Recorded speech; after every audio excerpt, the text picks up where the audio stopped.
안녕하세요. 사람과 세상이 보이는 운명학연구 윤조입니다. 반갑습니다.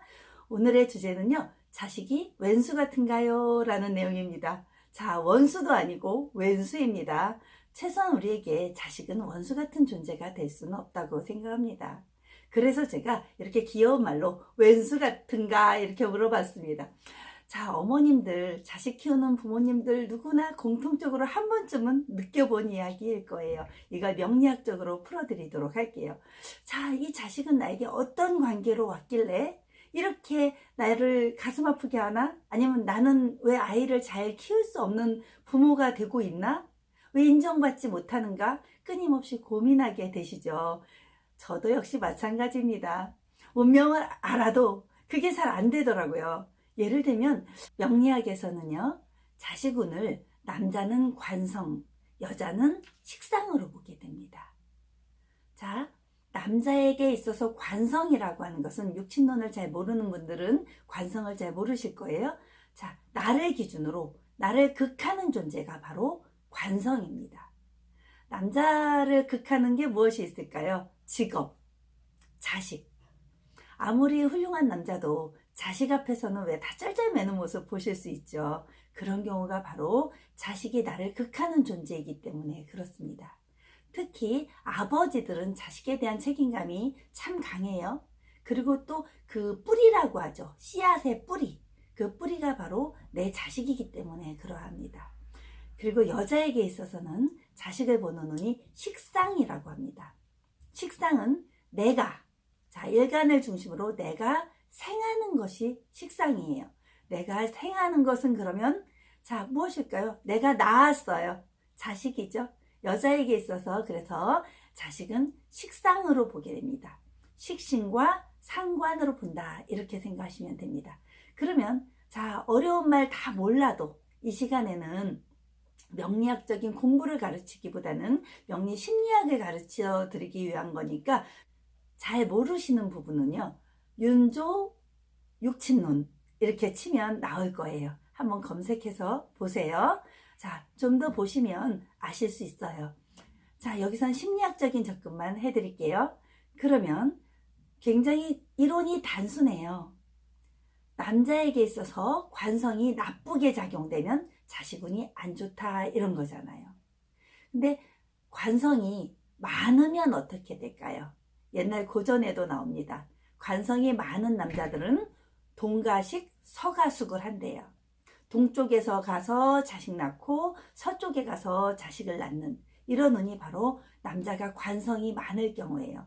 그걸 관살혼잡이라고 해요. 좋은 거 아니죠. 자, 1번이었어요. 남자에게 있어서 관살혼잡 사주는 자식운이 별로 좋지 않다.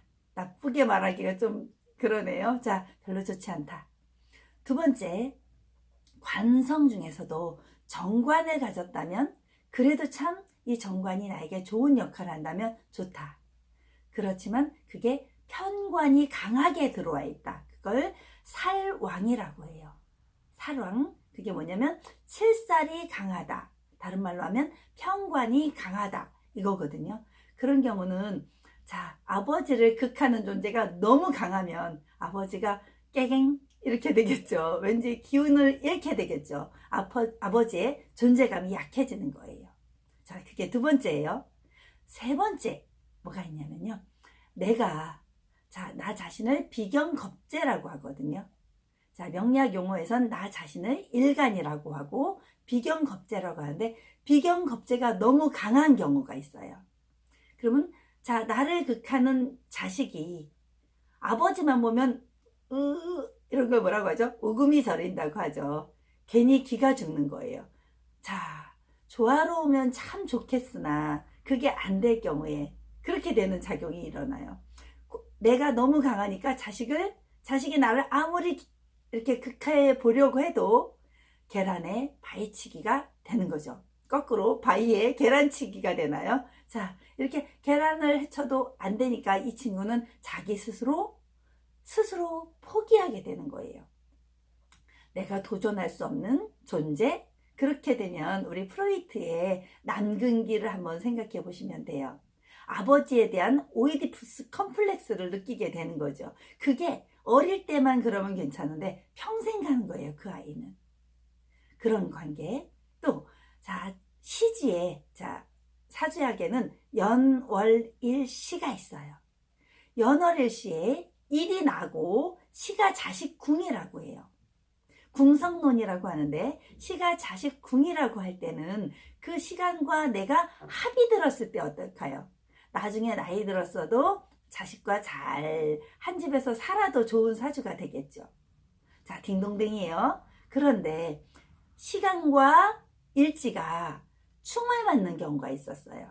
형충파해라고 하는데 그 중에서 가장 안 좋은 게 형과 충이에요. 자, 형을 맞거나 충을 맞으면 내가 가만히 있어도 자식이 나를 어퍼컷을 펑 날리는 듯한 느낌이 드는 거예요. 참 슬픈 일이다, 그죠? 자식 기양 잘 키워놨는데 자식이 자꾸 상처를 줘요. 근데 그게 진짜 상처? 뭐 때려서 큰일 나고 이러는 것이 아니라 마음에 상처를 준다던가 그런 경우가 그래요. 영화 속의 이야기 같은 일들이 우리 주변에 너무 많이 일어나고 있습니다. 사실 부모가 자식을 그렇게 지극정성 키웠음에도 불구하고 어느 날 갑자기 자식에게 큰 해를 당한다던가, 그리고 뭐 재산을 빼앗아 간다던가 말년에, 이런 경우도 사실 시간과 일지에 충이 맞는 경우, 그런 경우가 많습니다. 그렇다고 다 그런 건 아니니까, 자, 본인의 사주를 보고 함부로 오판하시면 안 돼요. 정확하지 않으면 안 되는 거예요. 그리고 시간이 공망이 드는 경우도 그렇게 나쁘게 작용이 됩니다. 관성이 있음에도 불구하고 자신과 안 맞는 경우가 바로 시간에 공망이 드는 경우예요.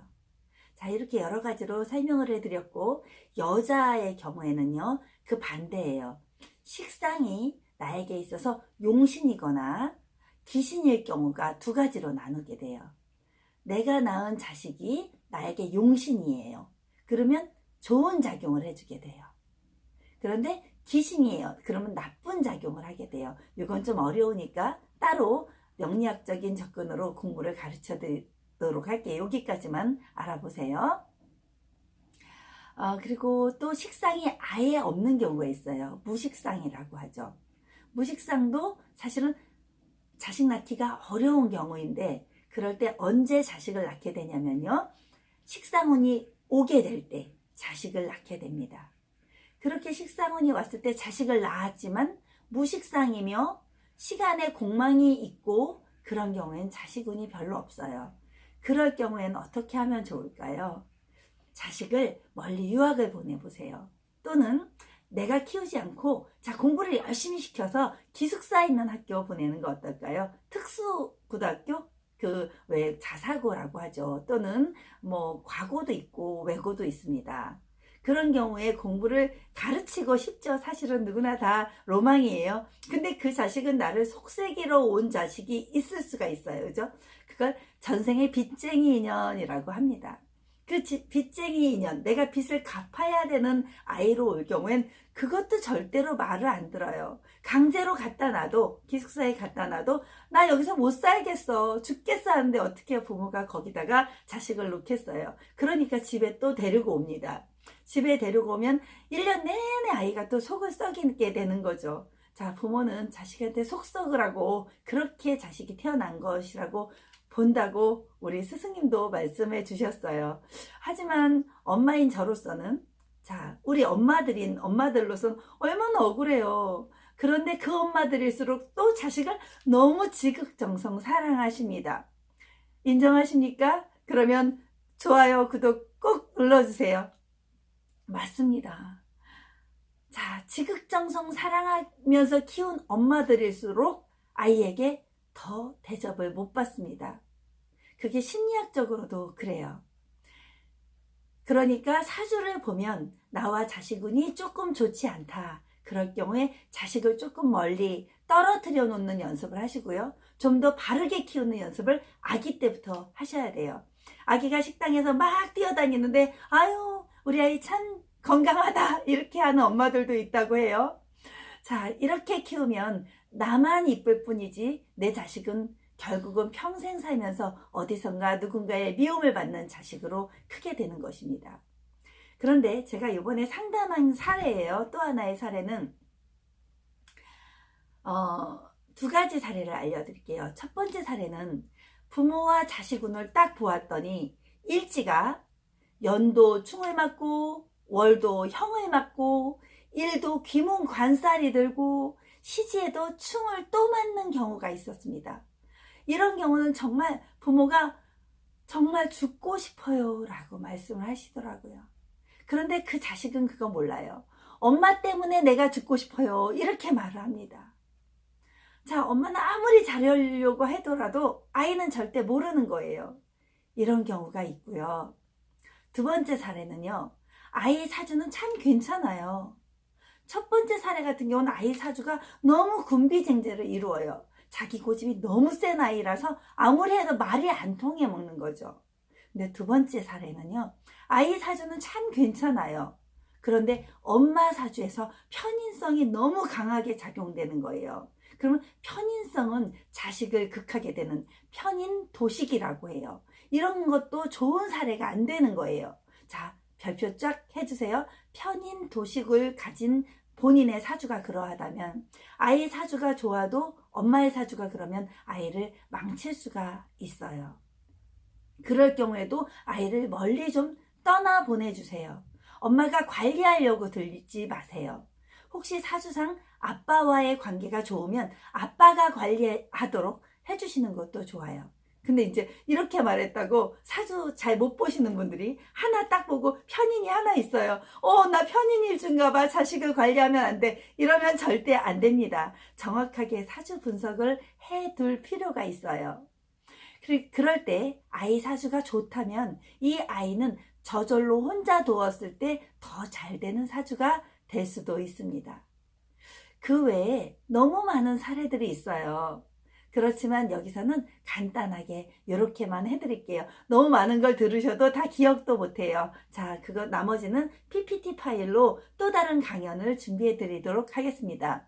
여러분, 자, 자식 이기는 부모가 없다는 옛말이 있습니다.